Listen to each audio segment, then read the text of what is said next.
You either, when you upgrade your identity, your results have no clue or no idea but to follow. Welcome to Unbreakable.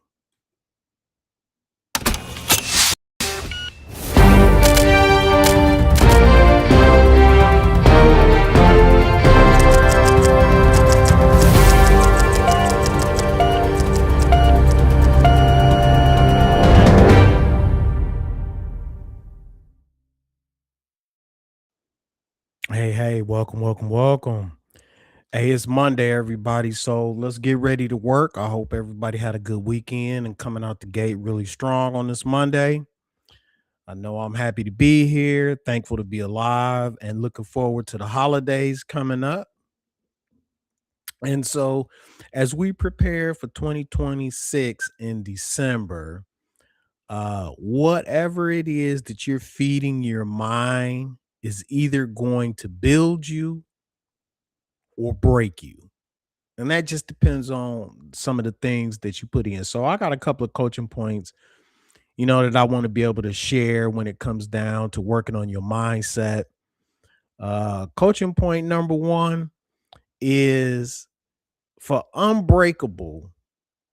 Each letter in Unbreakable represents something, and the U represents upgrading your inputs. So the U is going to represent upgrading your inputs. So it's whatever you consuming on a daily basis is either strengthening you or it's slowly slowing you down or breaking you, and that just depends on what all you putting in. And this happens on a daily basis. So if you was going to do an audit what you do daily. What are you listening to daily? How much negative stuff are you putting in? How much positive stuff are you putting in? How much what are you listening to? What are you watching? What are you scrolling past endlessly all day? These things are going to shape your identity, which is going to affect how you actually perform. What sort of things are you going to do to replace some of the noise that you have coming in and focus on refueling with some different things? What podcasts you listen to, what books, what mentors, what type of conversations are you having that is going to actually stress you?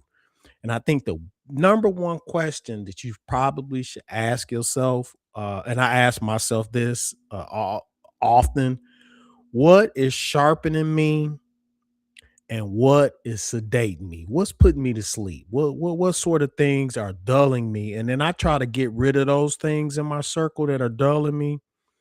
There are people who have great ideas, but they don't execute, or either I'm not in their circles so that they can execute, or maybe they have different people in their circle that is helping them move forward. But what sort of things is sharpening me? And so on a daily basis, I surround myself by people and things who sharpen me. I listen to podcasts, books on tape, hit my prayer closet. I stay focused and I stay busy. And I tend to avoid people who don't execute because I need to execute. It's not that I don't like them and it's not that I don't want to collaborate with them, but I don't need people in my circle who aren't executing, because there's a lot I need to execute. So I need to have those people in my circle that are making things happen. And when you can't think unbreakable thoughts with breakable inputs. And so guard what you have coming in so that what you have coming out, you can be very productive. And the second coaching point I want to talk about on this beautiful Monday is in Unbreakable. I thought I would focus on the B. Build before you're ready.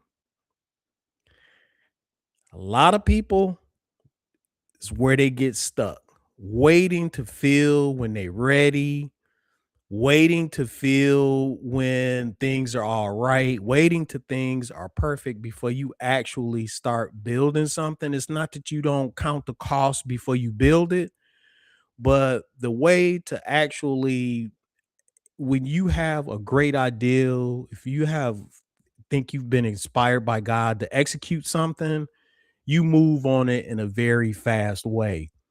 And so I want to give an example on this. So I still am celebrating my Flux Award. It's a really heavy, nice, solid award too. Flux Award for Personal Development Coach of the Year, which was a great honor to have someone nominate me for that award. But at that ceremony, my wife asked the CEO a question. I was listening, and she asked the CEO, "How did you come up with this Flux Award?" Now, the Flux Award is a prestigious uh, award to identify people worldwide on their contributions to the community, but it honors the people in the business area, people in the health and wellness area, people that are making an impact on human beings across the world. And there were all types of people, there, black people, white people, Chinese people, Asian people, Indian people, people from Paris, people from Africa, people from China, people from Hong Kong. I mean, there was people worldwide at this event. So it was a great honor to be there. And it was a great honor to see how they put this thing on. And this was their first event in the US, their second event worldwide. Their first event was in Hong Kong, and it was just absolutely magnificent. And so the question that was asked to the CEO was, how did you get started doing this? And this is what the CEO said. He said, one day I was in the office and I was coming up on the end of my workday. So what does that mean? Somewhere about 3, 4 o'clock before you get off of work at 5.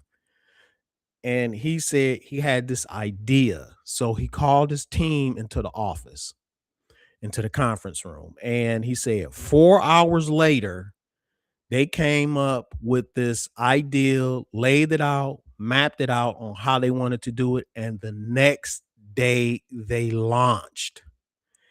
And he said, and this guy, he wasn't no old guy. He had to be probably between maybe 35 and 50. He wasn't no old guy. He was fairly young. But he looked like he had some maturity, some experience to him. And he said, I think sometimes when you have an idea, when you try to put all the pieces together, you slow down the growth. I've learned that launch something, it will grow organically, then you make adjustments to it. And it just hit home on how much we try to control the growth scenario, and then we don't end up growing. And so growth requires movement first, and then the clarity will come second. A lot of times we think we want to be clear. We have to have this, we have to have that, we have to have this in place, we need to have that, we need to do this, we need to talk to that person. That's not true. We need to move first, and then the next steps will come. And then from there, you build your systems, your habits, your skill sets, while your confidence is catching up, because you are already out there. And unbreakable people, they move with commitment, not comfort. And so momentum beats motivation every time. You have to be moving forward in order to make some things happen every single time. And so, coaching point number 3, I want to be able to point this one out. In Unbreakable, the L, leverage your environment. A lot of times, willpower will fade, but your environment endures. Design your surroundings by support focuses, disciplines, execution, and reduce anything that's gonna come against your good habits, and increase the push away, the boundaries for for things that's gonna cause bad habits. And just choose the rooms to be in, the right rooms to be in, the right relationships, and the right routines in order, and that's going to help you be able to demand the routines that's going to demand more from you. That's really what you want to focus on, because strong people, they don't really rely on their willpower. That's really a spiritual push that's pushing them through. They rely on the structures that they have in place in order to be successful. And so before I get ready to bring it around and close it out, as a personal development coach, business consultant, I want to be able to show that everything I coach on is everything that I personally do. Everything that I talk about, I actually execute these things. I'm not a coach that talks it but don't walk it. And so one of the things systematically that I'm working on, and I'm working on my goals for 2026.